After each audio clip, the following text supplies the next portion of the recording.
సహస్ర హత్య కేసులో నిందితుడిని జువైనల్ హోంకు తరలించారు. నిందితుడిని మేడ్చల్ కోర్టులో హాజరుపరచగా సైదాబాద్ జువైనల్ హోంకు తరలించాలని కోర్టు ఆదేశించింది. దీంతో మేడ్చల్ నుంచి సైదాబాద్ జువైనల్ హోంకు నిందితుడిని తరలించారు. అబ్జర్వేషన్ అనంతరం జువైనల్ హోంకు తరలించారు పోలీసులు. సహస్ర హత్య కేసులో ఏం జరుగుతోంది? పోలీసులు ఓ కారణం చెబుతుంటే సహస్ర తల్లిదండ్రులు మాత్రం మరో కారణం చెబుతున్నారు. బ్యాట్ కోసమే హత్య చేశాడని పోలీసులు అంటుంటే బ్యాట్ కోసం వచ్చేవాడు కత్తెందుకు తెచ్చుకుంటాడంటూ సహస్ర పేరెంట్స్ ప్రశ్నిస్తున్నారు. ప్లాన్ ప్రకారమే సహస్రను హత్య చేశాడని తల్లిదండ్రులు ఆరోపిస్తున్నారు. ఈ కేసును పోలీసులు కావాలనే తప్పుదోవ పట్టిస్తున్నారని సహస్ర తల్లిదండ్రులు, కుటుంబ సభ్యులు కూకట్పల్లి పోలీస్ స్టేషన్ ఎదుట ఆందోళనకు దిగారు. నిందితుడు మైనర్ అని చెప్పి కఠిన శిక్ష నుంచి తప్పించే ప్రయత్నం చేస్తున్నారని మండిపడ్డారు. అటు పోలీసులు మాత్రం బ్యాట్ కోసమే వెళ్లి సహస్రను హత్య చేశాడని ప్రకటించారు. సహస్ర హత్య కేసులో పోలీసులు చెబుతున్న దానికి, తల్లిదండ్రులు చెబుతున్న దానికి పొంతన లేకుండా ఉంది. బ్యాట్ కోసమే అని పోలీసులు పదే పదే చెబుతున్నా ప్లాన్ ప్రకారమే హత్య చేశాడని సహస్ర తల్లిదండ్రులు ఆరోపిస్తున్నారు. ప్రెస్ మీట్లో పోలీసులు మాత్రం బ్యాట్ కోసమే హత్య జరిగిందన్నారు. బాలుడే హత్య చేశాడని తమ దగ్గర అన్ని ఆధారాలు ఉన్నాయని తెలిపారు. దొంగతనం కోసం నెల రోజుల ముందే ప్లాన్ చేసినట్లు చెప్పుకొచ్చారు. బాలిక హత్యకు వాడిన కత్తిని కూడా స్వాధీనం చేసుకున్నట్లు చెప్పారు. బ్యాట్ కోసం ఇదంతా జరిగినట్లు తేలిందన్నారు. అయితే బాలుడు బ్యాట్ కోసమే వెళ్లాడా, చోరీ కోసం వెళ్లాడా, లేదా సహస్రను చంపేందుకే వెళ్లాడా అనేది సస్పెన్స్గా మారింది. సహస్ర తమ్ముడితో నిందితుడికి ఏవైనా గొడవలున్నాయా? ఎందుకీ హత్య చేశాడు? ఇలాంటి అనేక ప్రశ్నలు ఎదురవుతున్నాయి. సహస్ర సోదరుడితో గొడవలు సైతం ఉన్నట్లు తెలుస్తోంది. ఈ గొడవలే సహస్ర ప్రాణం తీశాయా, లేదా సహస్ర సోదరుని హత్య చేసేందుకు వెళ్లాడా? నెల రోజుల ముందు నుంచే ప్లాన్ చేసుకున్నాడంటే ఏదో బలమైన కారణం ఉందనే వాదనలు వినిపిస్తున్నాయి. నిందితుడు సైతం సహస్ర సోదరుడు చదువుతున్న పాఠశాలలోనే చదువుతున్నాడు. అక్కడే ఈ ఇద్దరి క్రికెట్ మ్యాచ్ విషయంలో గొడవలు జరిగినట్లు తెలుస్తోంది. ఆ కోపంతోనే నిందితుడు కక్ష పెంచుకొని ఉంటాడని భావిస్తున్నారు. అయితే పోలీసులు మాత్రం సింపుల్గా బ్యాట్ కోసమే మర్డర్ జరిగిందని చెప్పారు. ఈ నెల 18వ తేదీన బాలిక హత్య జరిగిందని, 3 రోజుల వరకు సరైన క్లూ దొరకలేదని పోలీసులు తెలిపారు. శుక్రవారం బాలుడిని పట్టుకున్నట్లు సిపి మహంతి తెలిపారు.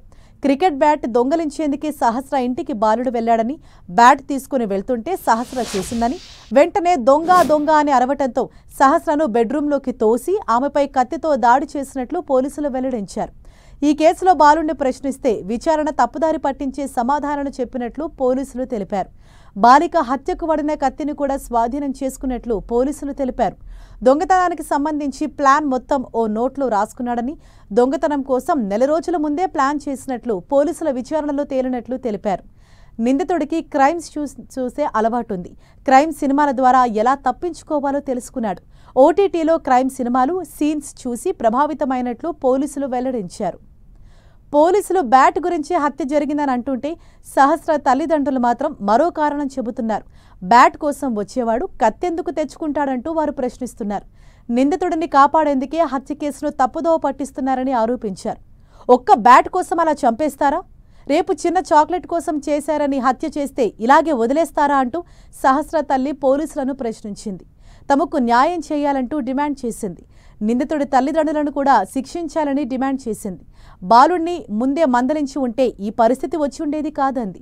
బాలుడి తల్లిదండ్రులు సరైన మార్గంలో పెట్టి ఉంటే క్రిమినల్గా మారేవాడు కాదని చెప్పింది. తమ పాపను ఎంత దారుణంగా హత్య చేశాడో నిందితుడిని కూడా అలాగే శిక్షించాలని కోరింది. బాలుడికి ముందు నుంచే క్రిమినల్ ఆలోచనలున్నాయని సహస్ర తండ్రి ఆరోపించారు.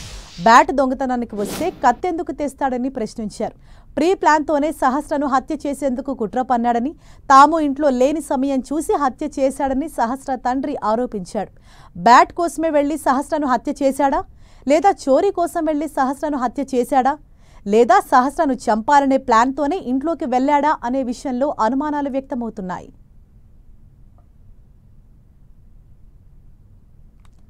తమ కూతురుని హత్య చేసిన నిందితుడిని కఠినంగా శిక్షించాలని సహస్ర తండ్రి డిమాండ్ చేశారు. బాలుడు బ్యాట్ కోసం రాలేదని, తన కూతురుని హత్య చేసేందుకే వచ్చాడని ఆరోపించారు. తమకు న్యాయం చేయాలని, లేదంటే పోరాటం చేస్తామని హెచ్చరించారు.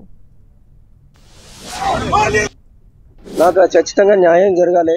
కొందరు విచారణలో తెలుస్తుంది నాకు బ్యాట్ కోసం వచ్చి వెళ్ళిపోయాడు అని చెప్తున్నాడు. బ్యాట్ కోసం వస్తే వాడు కత్తి ఎందుకు తెస్తాడు? ప్రీ ప్లాన్ గా వచ్చిండు. వాడు చాలా మేజర్ మైండ్ ఉంది.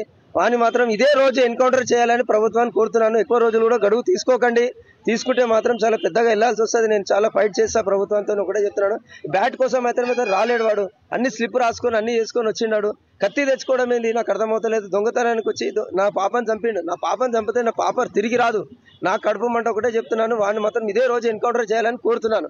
కాల్ చేయండి వాడిని, నిలదీసి పెట్రోల్ వేసి కాల్ చేయండి సార్. ఒకటే చెప్తున్నాను ప్రభుత్వానికి, చట్టానికి నా విజ్ఞప్తి ఇదే. ఇంకా నేను ఇంట్లోకి వెళ్ళలేదు, నాకు తెలియదు. ఇంట్లోకి వెళ్తే తెలుస్తుంది నాకు. చూపండి, నా ముంగట చంపండి, మా ముందు చంపండి, టీవీలో అందరి ముందు చంపండి. అదే డిమాండ్ చేసేది.